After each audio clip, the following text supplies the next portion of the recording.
Hey guys, today's lesson will be about desynchronizing yourself. Let me first introduce you to what I call the Reel of Rumble. Striking bruiseless is strong versus bruising, bruising is strong versus clearing, and clearing is strong versus striking bruiseless. The reason for that is because when there are no bruises, your board becomes really easy to clear, and when you clear it, you will send sprinkle attacks that are helping your opponent clear out the bruises. So which one is better? Well, the perfect route is starting with bruises and then switch to whatever favors your board or the matchup. Right now, we are watching Blackjack versus Hammer matchup. The Hammer's strong point is its massive amount of bruises. So to win against the Hammer, you will have to drag game on by sending only a few bruises and then clearing your board. I'll show you just how. First of all, this is something that you will do often when you don't have a starting board with drop-offs in it. You will start by clearing your board to the sides and eventually charging your first ball in the middle. Your goal is to reach your first board drop, have at least one side fully empty to the top, and a charged ball in the middle. Once you have all that, you can stall or add drop-offs. If your opponent is a novice, he might think that his opener destroyed yours and try to press on his advantage by charging his second strike before he actually should. This technique is especially deadly to them because they will find themselves get hit by a fully bruised opener as they build their second strike.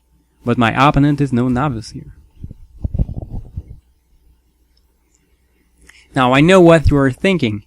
Isn't the charge group going to get bruised when it gets hit by my opponent's strikes? Well, no. And here's why.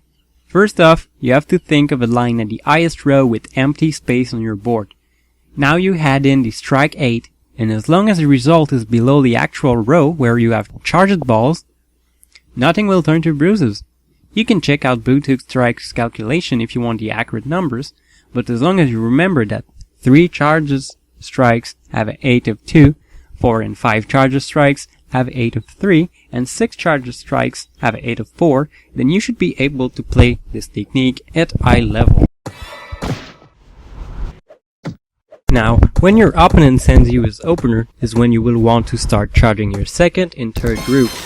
And now that I have sent my own opener, I have to gauge my opponent's sprinkle attacks to identify when he is likely to strike. At that moment it will be optimal for me to start charging my first group. If you aren't too familiar with when your opponent is likely to strike, just do it like the opener. Charge in the middle and clear out the sides. Do note that you can't clear the sides forever.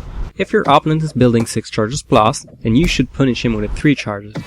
Here comes the second strike, so I charge my own second strike, saying desynchronized yet again. Did you notice that there were only so few bruises in that second strike? That was intentional. Well, not completely intentional. I did mean for 2 or 3 extra bruises in there, but they didn't get in. It doesn't matter too much. The fewer bruises I put in, the more likely he is to return and sprinkle. And I really want him to return my attacks in sprinkle and not in strikes, because he's using a hammer, and the hammer's strength is massive amount of bruises. Now just enjoy the rest of the video.